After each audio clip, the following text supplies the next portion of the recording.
Rotary Surat રિવરસાઇડ અને rotary club of ઉધનાએ સાથે મળીને પાર્લે પોઈન્ટ સ્થિત બહેરા અને મૂંગા શાળાના ખાસ બાળકો માટે કાર્ડિયોપલ્મોનરી રિસિસ્ટેશન જાગૃતિ અને તાલીમ શિબિરનું આયોજન કર્યું. આ બાળકો જે સાંભળી અને બોલી શકતા નથી તેમણે સાબિત કર્યું કે ક્રિયાઓ શબ્દો કરતાં વધુ બોલે છે. રોટરી સુરત રિવરસાઇડના ડિસ્ટ્રિક્ટ 3060 CPR કોઓર્ડિનેટર અને સિનિયર બાળરોગ નિષ્ણાંત ડૉક્ટર પ્રશાંત કારિયાના માર્ગદર્શન હેઠળ આ બાળકોને CPRની જીવન રક્ષક તકનીકો શીખવવામાં આવી હતી. શાળાના શિક્ષકોએ હાવભાવ અને ક્રિયાઓ દ્વારા તાલીમને સરળ અને અસરકારક બનાવી જેથી દરેક બાળક આ આવશ્યક જીવન રક્ષક પગલાઓને સમજી શકે. હું સુમિતા શાહ છું, president rotary club of Udhna. આજે અમારો આ જે પ્રોગ્રામ છે અહીંયા એ CPR ટ્રેનિંગ છે આ બહેરા મૂંગા છોકરાઓ સાથે જે મુકબધિર સ્કૂલમાં છે.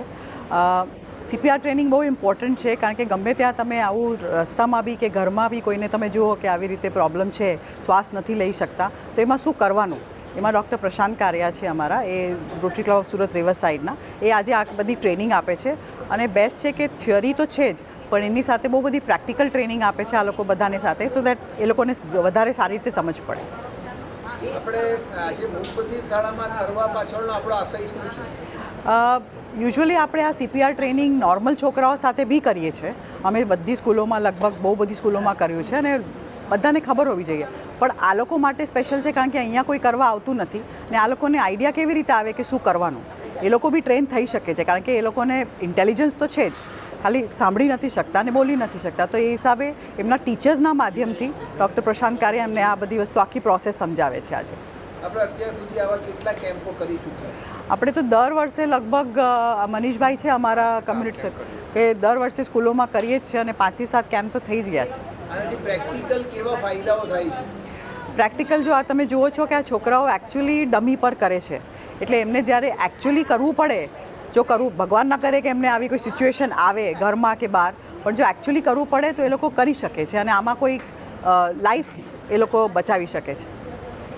આપ સુરત શહેરના લોકોને શું મેસેજ આપવા માંગો છો? કે આ ભલે બહુ નાની એક વસ્તુ છે, CPR ટ્રેનિંગ બહુ નાની છે પણ બધાને આવડતી બી નથી, પણ અગર આવડે તો આપણા માટે બહુ જ સફળતાથી આપણે આ કાર્ય, કોઈની જીવન બચાવવાનું કાર્ય આપણે કરી શકીએ છીએ. એટલે મારા હિસાબે તો બધાએ શીખવું જોઈએ, આ નાનાથી મોટાને બધાને આવડવું જ જોઈએ.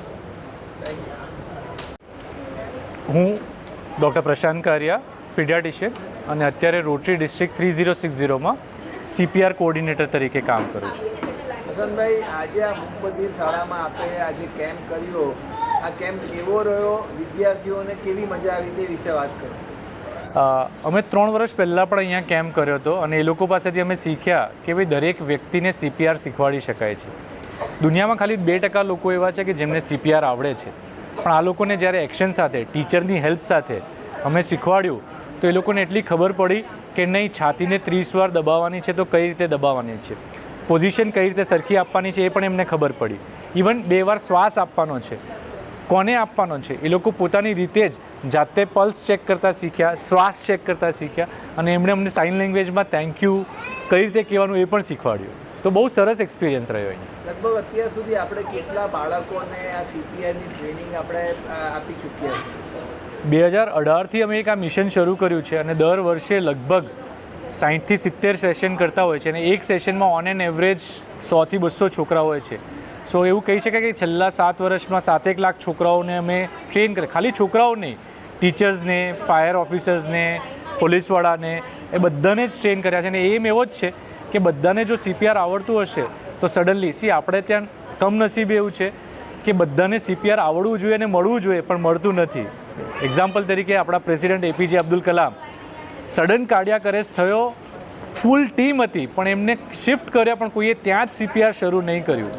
એવું કહેવાય કે જો CPR 1 જ મિનિટમાં શરૂ કરવામાં આવે તો બચવાની શક્યતા 70% વધારે છે. અને અમારી પાસે ઘણા લાઈવ એક્ઝામ્પલ છે કે જેમાં લોકોએ CPR શરૂ કર્યું અને બચી ગયા. અને એવું નહીં કે ડૉક્ટરે શરૂ કર્યું, ડૉક્ટર માટે તો રોજનું કામ હોય છે, પણ કોમન પબ્લિક. એક સિમ્પલ એક્ઝામ્પલ આપીશ કે એક બેને અમારે CPR સેશન અટેન્ડ કર્યું અને એ ઘરે હતા ત્યારે એમના સસરાને હાર્ટ એટેક આવીને શ્વાસ ને હૃદય બંધ થઈ ગયો. એ બેને CPR શરૂ કર્યો, એમ્બ્યુલન્સ બોલાવી, એમને શિફ્ટ કર્યા. એમના હસબન્ડ એનેસ્થેટિસ્ટ ડૉક્ટર હતા પણ એ ઘરે નહોતા. એ શિફ્ટ કર્યા પછી એમના ફાધર ઇન લો બચી ગયા, આજે એકદમ નોર્મલ છે. એટલે આ જો ટાઈમ પર શરૂ કરવામાં આવે તો કોઈનો પણ જીમ બચાવી શકાય છે. આજે આ મૂકબધિર શાળામાં આપે જે સેશન લીધું, તમને કેવી કોઈ તકલીફ પડી કે બાળકોને આ કેટલી સરળતા રહ્યા સમજવામાં? ટીચરોનો બહુ જ સારો સાથ હતો, કારણ કે અહીંયા જેટલા ટીચરો છે બહુ સરસ સાઇન લેંગ્વેજમાં શીખવાડે છે. અને અત્યારે હું તમારી સાથે જે સ્પીડમાં વાત કરું છું ને એ જ સ્પીડમાં મેં એમની સાથે વાત કરી અને ટીચરોએ એ જ સ્પીડમાં એમને દરેક સાઇન લેંગ્વેજ શીખવાડી. જ્યારે અમે એમને પૂછીએ ને કે છાતી કેટલી વાર દબાવવાની, તો તરત જ 30 જે આપણે શીખવાડવું છે એ તરત કહી દે છે, કારણ કે ટીચરો એમને પૂછે એવું છે. આપણે એમ પૂછીએ કેટલી વાર શ્વાસ આપવાનો છે, 2, તરત જ એ લોકો એક્શન કરીને બતાવે છે. એટલે એવું નથી કે એ લોકો સ્પેશિયલ ચાઇલ્ડ છે, સાંભળી નથી શકતા કે બોલી નથી શકતા, એનો મતલબ કરી નહીં શકે, પણ બિલકુલ કરી શકે છે અને બહુ સારી રીતે કરી રહ્યા છે. સુરત શહેરના લોકોને આના થકી શું મેસેજ આપવા માંગો? મેસેજ એક જ કે એક તો દરેક જણે CPR શીખવાની જરૂર છે, અને બીજું કે આ સ્પેશિયલ બચ્ચાઓ પણ જો CPR શીખી આટલું સરસ કરી શકતા હોય તો તમે તો આ ઇઝીલી કરી શકશો. એટલે જો ક્યારે પણ કરવું હોય તો રોટરી ડિસ્ટ્રિક્ટ 3060 અથવા કોઈ પણ રોટરી ક્લબનો કોન્ટેક્ટ કરો. ફ્રીમાં જ આ સેશન, કોઈ ચાર્જ નથી હોતો, ફ્રીમાં જ કરવામાં આવે છે. મયુર ટેલર, દિવ્યાંગ ન્યૂઝ, સુરત.